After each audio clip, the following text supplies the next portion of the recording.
पृथ्वी रहेगी, जब तक ये ब्रह्मांड रहेगा, या फिर बार बार पृथ्वी की रचना होगी, तब भी हर समय प्रकृति पुरुष की ओर भागती रहती है। हर वस्तु अपनी आयु की ओर दौड़ती रहती है। हम कितना भी कोशिश करते रहें, कितना भी रोकने के लिए लालायित हों, लेकिन रोक नहीं पाते। क्यों? क्योंकि हर शरीर, हर वृक्ष, हर योनि, हर जीव भाग रहा है काल के साथ, समय के साथ, प्रकृति के साथ, नए शरीर के लिए, नए चोले के लिए। जिस प्रकार से हम एक वस्त्र खरीद लेते हैं, कुछ दिन तो उसका महत्व रहता है, लेकिन जो ही नया वस्त्र आता है, हम भागने लगते हैं नए की तलाश के अंदर, वो खोजने लगते हैं। तो उसी प्रकार से हर शरीर भाग रहा है उस काल के पहरे के अंदर। एक एक पल अक्षीण होता जा रहा है, अनुभव भी नहीं हो रहा, महसूस भी नहीं हो रहा, पता भी नहीं कर पा रहे, लेकिन भाग रहा है जरूर। क्योंकि अगर नहीं भागता तो अक्षण अक्षण जो व्यर्थ जा रहा है, जो अक्षण अक्षण हम गंवा रहे हैं, जो अक्षण अक्षण हो रहे हैं, जो एक एक सांस कर कर के ये आयु पल पल घट रही है, ये क्यों घटती? क्या कारण है?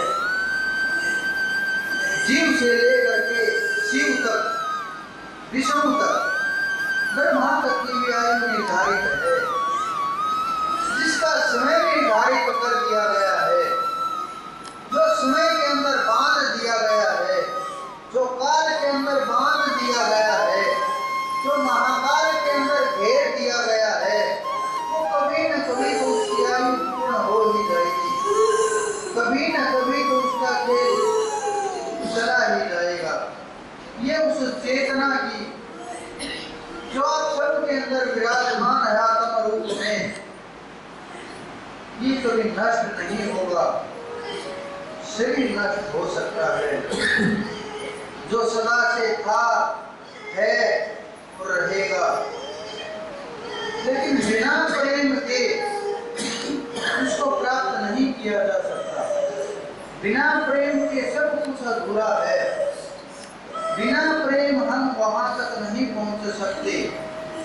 एक प्रेम ऐसी ताकत है,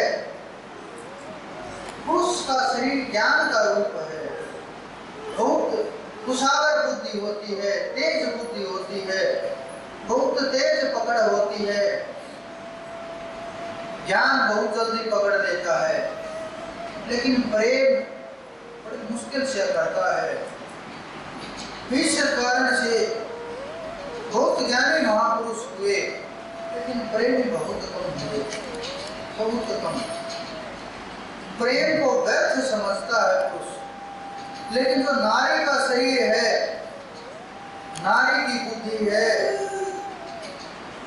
वो हर किसी से प्रेम करती है, बच्चों से लेकर के पिता तक, परमात्मा तक एक ही रास्ता खोजती है, उस परम चेतना का, कि प्रेम के द्वारा प्राप्त किया जाए, सब कुछ उसको अर्पण कर दिया जाए, तभी उसकी प्राप्ति हो, तभी हम उसको प्राप्त कर सकें। क्योंकि उसके पास केवल एक ही माध्यम होता है, एक ही पहुंचने का उपाय होता है, तो वो उसके द्वारा वहां पहुंचने की कोशिश करती है। तो इस प्रकार से वहां उस परम चेतना बिना प्रेम के, आपने अहिल्या का नाम सुना होगा, जो पत्थर की हो गई थी, गौतम ऋषि की पत्नी। लेकिन ये नहीं सुना होगा गौतम की शादी कैसे हुई, अहिल्या कहाँ से आई। बहुत से प्रश्न ऐसे होते हैं जो नहीं समझ पाते। उस समय गौतम ऋषि जनकपुरी से लगभग 40 किलोमीटर के आसपास दूरी है, वो वहां रहते थे।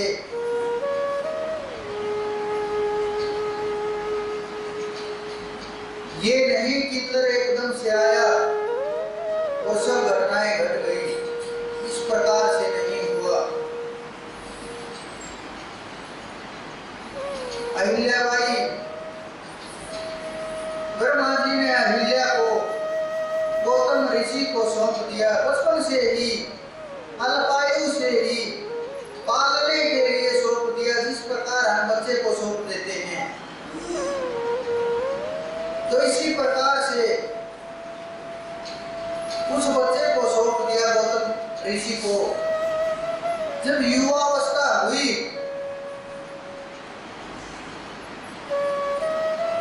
तो गौतम जी ब्रह्मा जी के पास ले करके गए अहिल्या को। ये आपकी अमानत है, आपने मुझे सौंपी थी, आप इसको संभालो, क्या करना है क्या नहीं करना।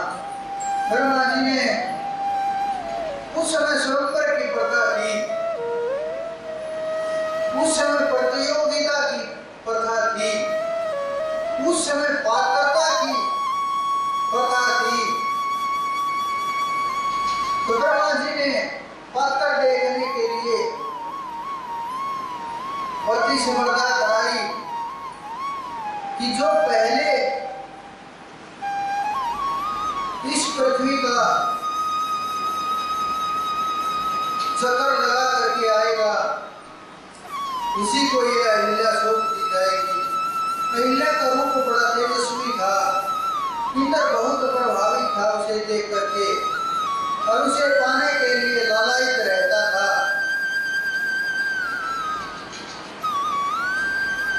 तो वो भी स्पर्धा में शामिल था। सब देवता, राजा, ऋषि, मुनि, पितर, हर कोई पाने के लिए लालायित।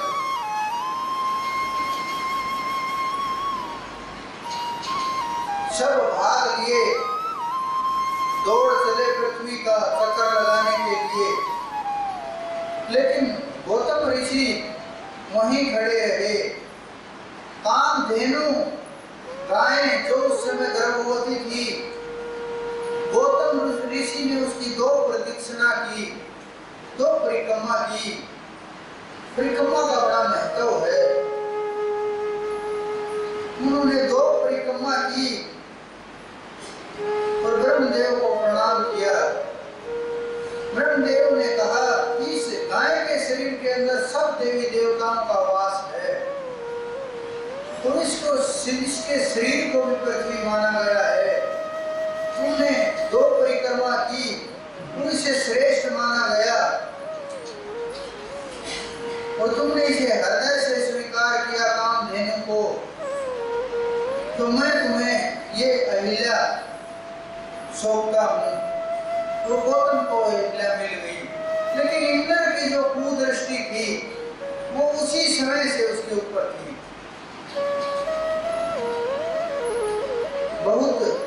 एक बार इंद्र ने गौतम ऋषि को फंसाने की भी कोशिश की,